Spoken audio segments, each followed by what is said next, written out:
يا أيها الذين آمنوا إذا تداينتم بدين إلى أجل مسمى فاكتبوه وليكتب بينكم كاتب بالعدل ولا يأب كاتب أن يكتب كما علمه الله فليكتب وليملل الذي عليه الحق وليتق الله ربه ولا يبخس منه شيئا فإن كان الذي عليه الحق سفيها أو ضعيفا أو لا يستطيع أن يمل هو فليملل وليه بالعدل واستشهدوا شهيدين من رجالكم فإن لم يكونا رجلين فرجل وامرأتان ممن ترضون من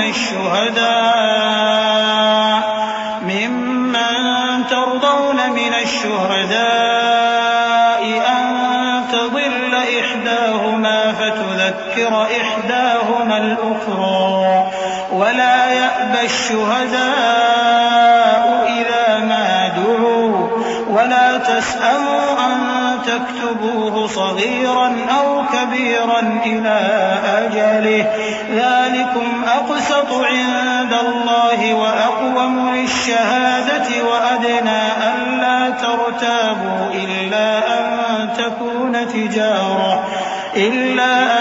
تكون تجارة حاضرة تديرونها بينكم فليس عليكم جناح ألا تكتبوها وأشهدوا إذا تبايعتم ولا يضار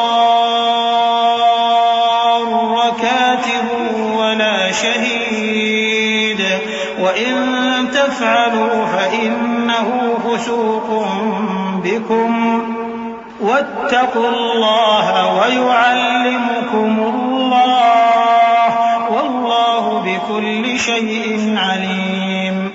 مومنو، جب تم آپس میں کسی میعاد معین کے لیے قرض کا معاملہ کرنے لگو تو اس کو لکھ لیا کرو اور لکھنے والا تم میں کسی کا نقصان نہ کرے بلکہ انصاف سے لکھے.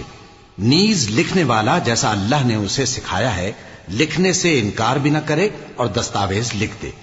اور جو شخص قرض لے وہی دستاویز کا مضمون بول کر لکھوائے اور اللہ سے کہ اس کا مالک ہے خوف کرے اور زر قرض میں سے کچھ کم نہ لکھوائے. اور اگر قرض لینے والا کم عقل یا ضعیف ہو یا مضمون لکھوانے کی قابلیت نہ رکھتا ہو تو جو اس کا ولی ہو وہ انصاف کے ساتھ مضمون لکھوائے اور اپنے میں سے 2 مردوں کو ایسے معاملے کے گواہ کر لیا کرو. اور اگر 2 مرد نہ ہوں تو 1 مرد اور 2 عورتیں جن کو تم گواہ پسند کرو کافی ہیں کہ اگر ان میں سے ایک بھول جائے گی تو دوسری اسے یاد دلا دے گی. اور جب گواہ گواہی کے لیے طلب کیے جائیں تو انکار نہ کریں. اور قرض تھوڑا ہو یا بہت اس کی دستاویز کے لکھنے لکھانے میں سستی نہ کرنا. یہ بات اللہ کے نزدیک نہایت قرین انصاف ہے اور شہادت کے لیے بھی یہ بہت درست طریقہ ہے. اس سے تم کو کسی طرح کا شک و شبہ بھی نہیں پڑے گا. ہاں اگر سودا دست بدست ہو جو تم آپس میں لیتے دیتے ہو تو اگر ایسے معاملے کے دستاویز نہ لکھو تو تم پر کچھ گناہ نہیں.